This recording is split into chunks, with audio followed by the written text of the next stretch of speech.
Hey this is legal Saloni. Welcome back to my channel. आज हम लोग बात करने वाले हैं part 2 of set B of AIB 18, यानी 2023 में जो all India bar examination advocate बनाने के लिए किया गया था और उसमें 45 नंबर पास करने के लिए रखा गया था।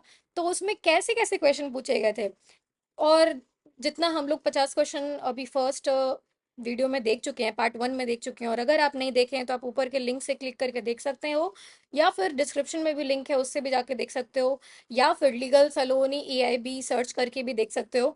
तो वहां से आपको पता चल जाएगा कि जो क्वेश्चन का लेवल था वो इजी था। इतना था कि अगर आपने अच्छे से 5 साल पढ़ा है थोड़ा भी, तो आप आराम से 50 क्वेश्चन तो इजीली कर लोगे। कुछ एक दो क्वेश्चंस में थोड़ा सा प्रॉब्लम हो रहा था, एक क्वेश्चन या मतलब 5-6 क्वेश्चन में हो रहा था। अब नेक्स्ट आप देखते हैं कि कैसा है। और मोर और लेस क्वेश्चन का जो लेवल था वो इजी ही था, बिना बुक के भी मतलब सॉल्व हो जा रहा था। तो चलिए शुरू करते हैं, ज़्यादा समय नहीं बर्बाद करेंगे और 50 क्वेश्चन जो है वो और करेंगे। तो सबसे पहले हम लोगों ने इसके पहले वाले भी वीडियो में 50 क्वेश्चन किया था, तो 51 से फिर से शुरू कर लेते हैं। विच of the following is a landmark case on the public trust doctrine? Public trust doctrine के लिए कौन सी सबसे ज्यादा इंपॉर्टेंट केस लॉज है? तो वो है MC मेहता वर्सेस कमलनाथ का। क्वेश्चन नंबर 52 जो है वो बात करता है कि सेक्शन 66 को कब स्ट्रक डाउन किया गया था, किस केस में? सुप्रीम कोर्ट के द्वारा, तो श्रेया सिंगल के केस में। In which of the following case an electronic record shall not be attributed to the originator? और यहीं पे हम लोग थोड़ा सा फंस रहे थे, तो इसका आंसर क्या था? तो इसका आंसर था सेक्शन ऑप्शन, और इसका आंसर था ऑप्शन डी। फिर से चेक कर लिए, इसका ऑप्शन था डी। इसका electronic record sent by an unauthorise person. अगर कोई भी अनऑथराइज पर्सन अगर कोई भी इलेक्ट्रॉनिक रिकॉर्ड को देता है, तो फिर यहाँ पर वो ओरिजिनेटर नहीं कहलाएगा, क्योंकि उसके पास कोई भी ऑथोरिटी नहीं थी उसको प्रूव करने के लिए। What is the maximum period for which any woman shall be entitled to maternity benefit? कितने दिनों के लिए उसे मिलेगा? 26 वीक के लिए उसे मिलेगा।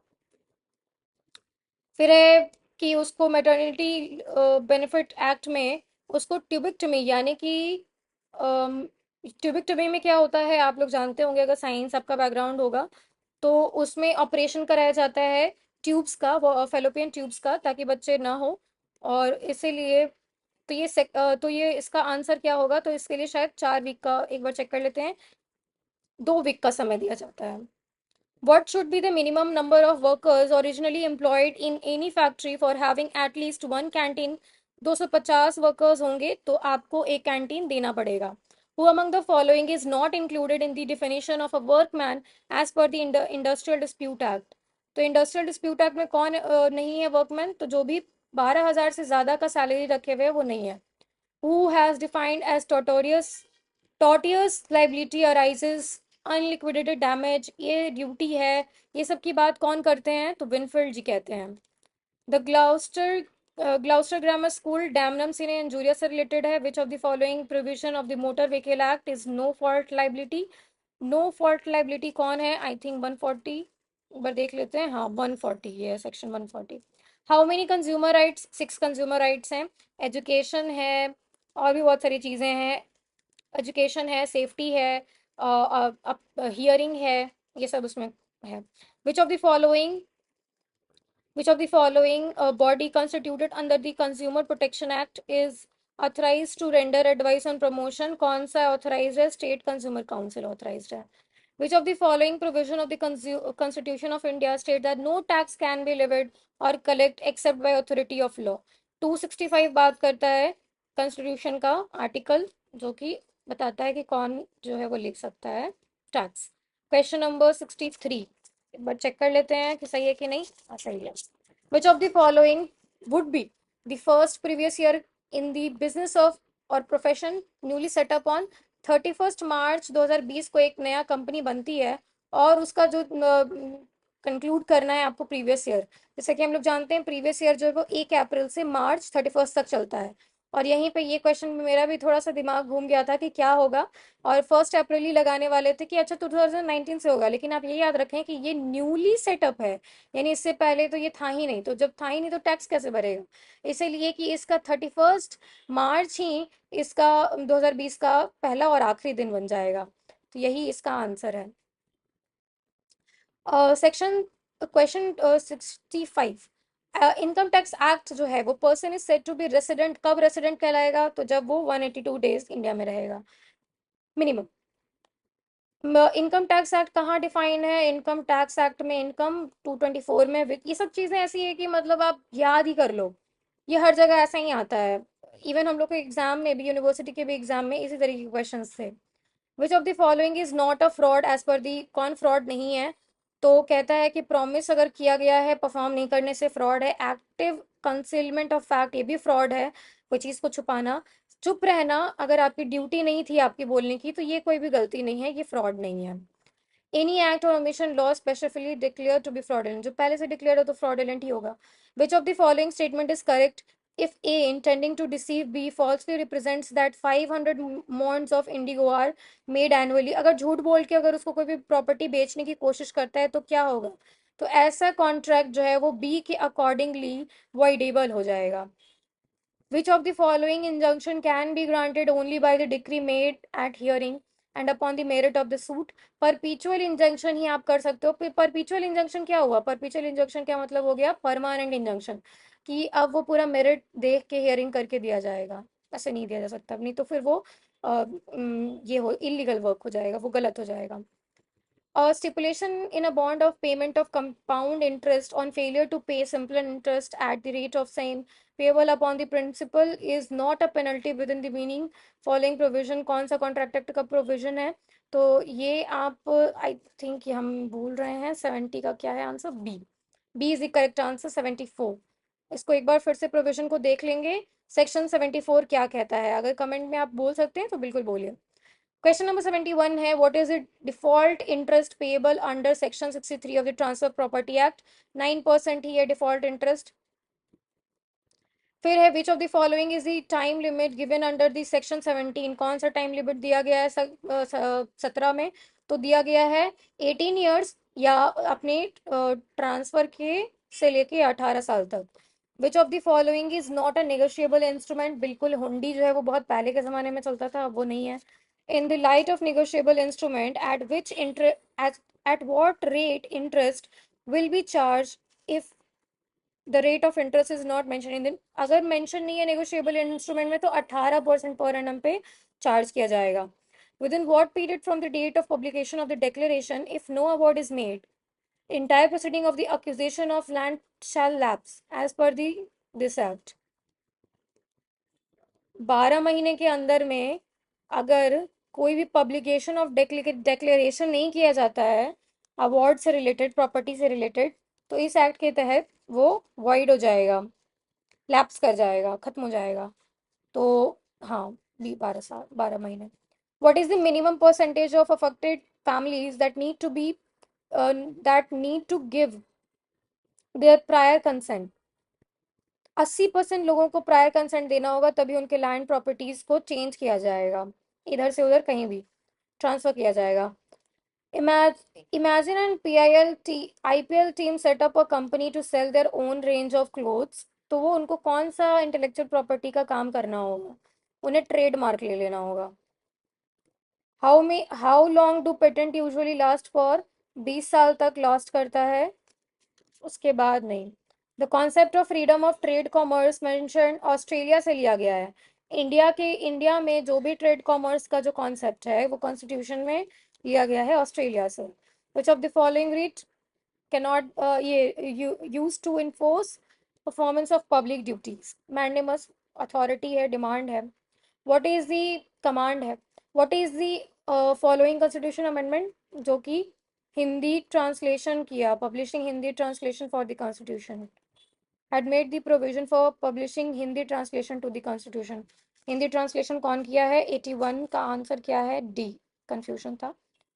58 amendment. Which of the following is it landmark judgment on the colorable legislation?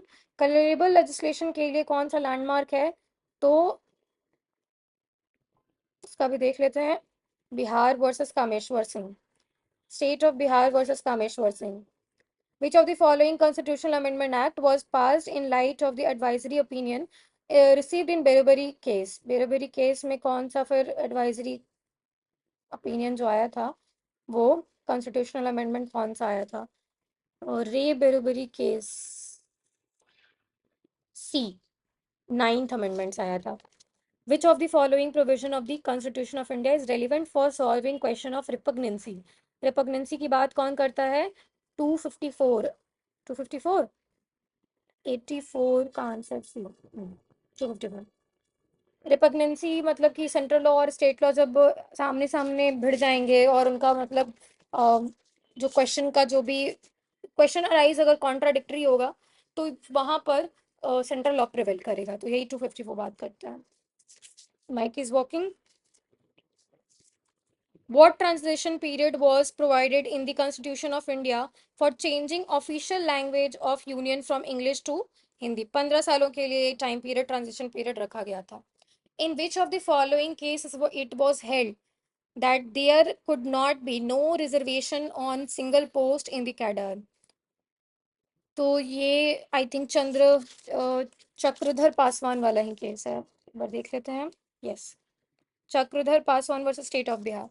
Sexual harassment of a working woman at her place of work may also be considered as the violation of which provision? तो ये उसके trade, commerce और occupation का गलती है। अच्छा, चलिए यहाँ से हम लोगों को करेक्ट आंसर भी इसमें दिया हुआ है। Which of the following doctrine has been applied to resolve the conflict between the article? इन दोनों के बीच में जो होगा, अगर कंफ्यूजन या कोई भी कॉन्ट्राडिक्शन, तो हार्मोनियस कंस्ट्रक्शन चलेगा।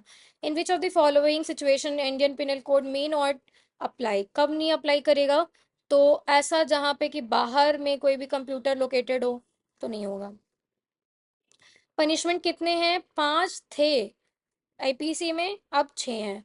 ए और जेड जो है वो फेंस लगाने के लिए अम्यूजमेंट में रेडी होता है, और वो गलती से गिर जाता है और उसको चोट लग जाती है काफ़ी ज़्यादा। कौन सा ऑफेंस है? कोई ऑफेंस नहीं है, क्योंकि उसका इंटेंशन नहीं था। विच of the following situation right of private defence can not be extend? Murder में हो सकता है, रेप में हो सकता है, लेकिन सिंपल हर्ट में नहीं हो सकता। छोटा सा चोट में आप किसी का जान नहीं ले सकते। For which of the following section of the IPC the word benefit does not include pecuniary benefits? Section 89 की बात कर रहा है। X intentionally pulls up a woman's wheel, उसका अगर कपड़ा उठाने की कोशिश करता है बिना उसके कंसेंट से, बस उसको तंग करने के लिए, तो ये क्या होगा? तो ये क्रिमिनल फोर्स होगा। असॉल्ट नहीं होगा, डराना नहीं चाह रहा, हर्ट करना नहीं चाह रहा, परेशान करना चाह रहा है। और उसको परेशान करना भी क्रिमिनल ही एक्ट हो गया, बट उसका इंटेंसिटी कम है, असॉल्ट नहीं बनेगा। What punishment is prescribed under the IPC for a person who maims any minor? आँख को या किसी भी तरीके से बॉडी को टॉर्चर करके उसको बेगिंग कराता है, तो कितना साल का सजा होगा? Life imprisonment, fine. X threatens to publish a defamatory libel concerning Y unless Y gives him money. उसको डिफेमेटरी बात कह के कि तुम मेरे डिफेमेशन किया, मुझे पैसे दो, जो कि अभी बहुत ज़्यादा चल भी रहा है यूट्यूब पे भी। तो इस तरीके से अगर कोई करता है तो उसको कितने साल की सजा होगी? तो उससे 3 साल तक की सजा हो सकती है। Which of the following sentence is an assistant session judge authorized? तो नॉट एक्सीडिंग 10 years, 10 साल से ज्यादा का नहीं रहेगा तो कर सकते हैं। A person arrested bye a private person for committing non available cognizable offence, तो पुलिस ऑफिसर उसको अरेस्ट कर सकते हैं किस सेक्शन में? तो 98 का एक बार देख लेते हैं। 41 में अरेस्ट कर सकते हैं, rearrest. Under which of the following situation wife is not entitle for maintenance? अगर खुद से ही वो वाइफ रिफ्यूज कर दे तो नहीं देगी, बाकी हर स्थिति में उसको मेंटेनेंस मिलेगा। विच of the following procedure is dealt under section 164A of the CRPC? उसको क्या क्या प्रोसीजर फेस करना पड़ेगा? तो medical examination of the victim of rape, section 10। ये सेक्शन 164A जो है वो यही बात करता है। तो मिलते हैं नेक्स्ट वीडियो में। बहुत सारा रिवीजन हम लोग किए, मेरा भी बहुत अच्छा से रिवीजन हो गया। आप भी इस वीडियो को 2 बार 3 बार देख सकते हो। अभी एक बार अगर आप देख लेते हैं तो आप एग्ज़ाम के कुछ दिन पहले भी अगर आप मैराथन लगाओ तो लगभग 1 या 2 दिन में कंप्लीट हो जाएगा। हम लोग 10 साल का, पिछले 10 सालों का क्वेश्चन करने वाले हैं। तो आई थिंक ये बहुत बेनिफिट होने वाला है सबको। मुझे तो होगा पर्सनल लेवल पे, बट ये जो भी वीडियो देखेगा उसको भी होगा। क्योंकि एक बार जब क्वेश्चन पढ़ के, 4 ऑप्शन देख के, एक बार जब आंसर खुद से सोच के उसको चेक करते हैं, और अगर वो गलत निकल जाए तो उसको फिर से जब टिक लगाते हैं सही पढ़ के, तो वो दिमाग हमेशा याद रखता है। तो एक बार में ही बहुत सारे जो ऑप्शंस थे मुझे याद हो चुके थे, और दोबारा अभी बिना आंसर देखे हुए बताने में लगभग सारे क्वेश्चंस का सही सही आंसर हो गया। यही तरीका होता है, जितना हो सके क्वेश्चंस बनाइए, और इसी तरीके से आगे बढ़ते हैं।